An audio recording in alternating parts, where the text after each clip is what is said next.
Kryetari i Partisë Demokratike Sali Berisha ka kritikuar procedurat që janë ndjekur nga organet ligjzbatuese, sa i përket çështjes së Ermal Beqirit dhe Ergys Agasit. Në një konferencë për mediat, Berisha shpreh se ata janë shpallur në kërkim ndërkombëtar shumë vonë, pasi urdhër arrestet datojnë që prej dhjetorit të vitit që lan pas.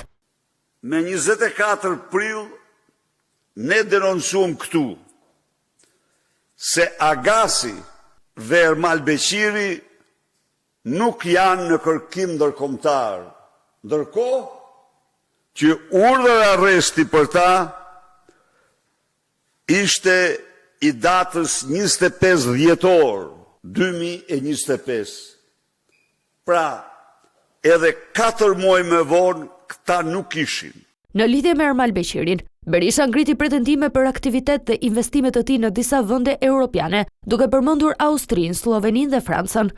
Kurse Beqiri ndërmori vëmëtaritë e tij në disa vende anëtare të Bashkimit Evropian, siç janë Austria, Slovenia dhe Franca. Beqiri ka përvetësuar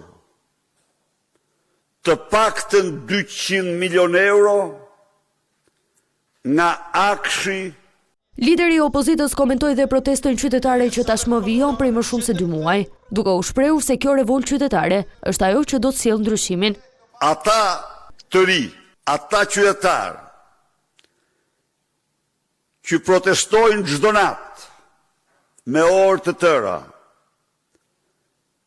në të vërtetë janë zëri ndërgjegjes. Kryetari i Partisë Demokratike sqaroi dhe padinën kushtetuese për marrëveshjen e UAS me SBA-n, duke theksuar se opozita nuk është kundër bashkëpunimit, por procedura e ndjekur në kuvend sipas tij ishte në shkelje të kushtetutës.